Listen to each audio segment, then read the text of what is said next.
जी नाज़रीन, असां हिन वक़्तु कराची प्रेस क्लब जे साम्हूं बीठा आहियूं। हिते कश्मीर खां आयल कुझु नौजवान आहिनि, सो मुतालबा आहिनि, हड़ताल ते वेठा आहिनि।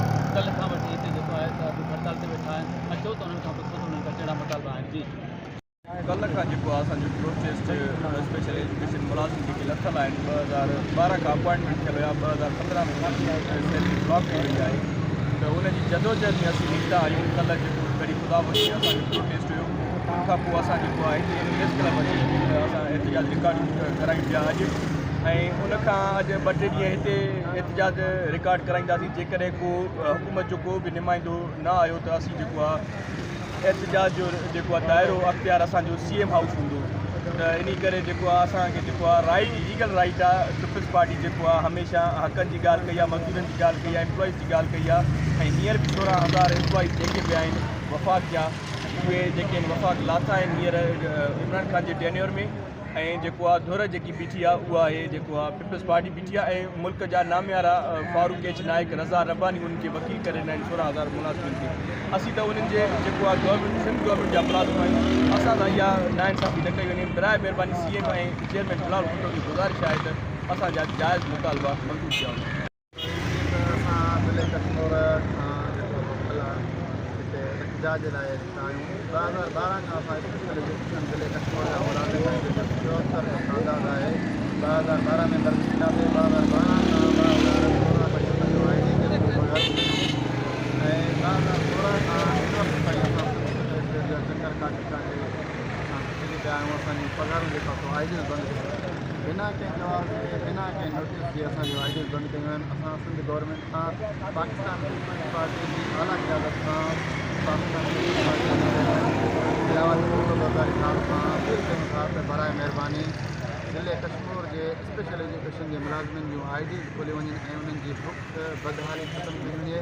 जीअं त हिन वक़्तु सिंध में तमामु काफ़ी तादाद में जेको आहे स्पेशल एजुकेशन में पोस्टूं ख़ाली आहिनि। नवां जेको आहे सो तव्हां कटिंग ॾियो था त जेको सो ऑर्डर कंदासीं। तव्हां पहिरियों पंहिंजे पुराणे मुलाज़िमनि खे खणो, पोइ बाद में नवां खणो। पुराणा मुलाज़िम तव्हां वटां जेको आहे उन्हनि जो IDs बंदि कयूं, नवनि खे तव्हां खणो था। असां अपील कयूं था वरी बि पाकिस्तान पीपल्स पार्टी गवर्नमेंट खां असीं उमेद रखूं था त बराए महिरबानी असांजी दुख वारी ज़िंदगी जेको स्टार्टिंग थियो धरणे जो असां ऐलान कयोसीं, वरी क़दामत होते असांजो धरणो हुयो। पंहिंजो जीअं फर्स्ट डे आहे। असांजो मुतालबो कश्मीर डिस्ट्रिक्ट जा जेके स्पेशल एजुकेशन जा मुलाज़िमीन आहिनि 2012 में जेके अपॉइंट थिया, 2015 ताईं उन्हनि IDs जेकियूं सैलरियूं खयूं, पघारूं खयूं। उन खां पोइ 2016 जनवरी में असांजे कंदकोट कश्मीर जे दोस्तनि खे बग़ैर कंहिं जवाब जे बरतरफ़ कयो वियो आहे। जेके असांजा ही दोस्त सरापा एहतिजाज आहिनि प्रेस क्लब में बाक़ाइदा ज़िंदगी गुज़ारण ते मजबूर आहिनि। पाकिस्तान पीपल्स पार्टी जी हुकूमत तव्हांखे ख़बर हुई मीडिया जे दोस्तनि खे त कुझु ॾींहं पहिरियां जेके फेडरल गवर्नमेंट 16,000 मुलाज़िमिन खे बरतरफ़ कयो, उन्हनि जी सपोर्ट में वकील बीहारिया पिया वञनि ऐं उन्हनि जी जेको आहे सो सपोर्ट में रस्ता रोक कई पई वञे ऐं पीपल्स पार्टी जे आला क़यादत जे तरफ़ां उनजो हिकिड़ो सपोर्ट कई पई वञे त उहे मुलाज़िमीन आहिनि, बेरोज़गार आहिनि, तव्हां उन्हनि जी सपोर्ट कयो। पर असां बहितर इहो था सम्झूं त पीपल्स पार्टी आला क़यादत जो गुज़ारिश था कयूं गुज़ारा जेके सिंध जा नौजवान बेरोज़गार आहिनि। काफ़ी डिपार्टमेंट आहिनि हिते प्रेस क्लब ते तव्हां मौजूदु आहियो, तव्हां ख़बर आहे काफ़ी डिपार्टमेंट सिंध जा नौजवान हिते बाक़ाइदा उन्हनि जे लाइ बि तव्हां हिकिड़ो कुझु बहितर अमल जोड़ियो, उन्हनि जे लाइ बि को सुठा वकील तव्हां ॻोल्हियो। महिरबानी करे असां गुज़ारिश था कयूं CM सिंध खां त असांजे स्पेशल एजुकेशन कंदकोट कश्मीर जे मुलाज़िमनि जो IDO खोले असांजी बाक़ाइदा वारी। जी असां हिते कराची प्रेस क्लब जे साम्हूं हड़ताली कैंप आहे, सो कश्मीर खां आयल नौजवान हड़ताल ते वेठा आहिनि। हिननि खे जेको आहे त 2012 में गवर्नमेंट अपार्टमेंट करे भर्ती कयो, सो 3 साल हिननि पघारूं खयूं। उन खां पोइ गवर्नमेंट हिननि खे जेको आहे त नौकरनि खां लाहे छॾियो।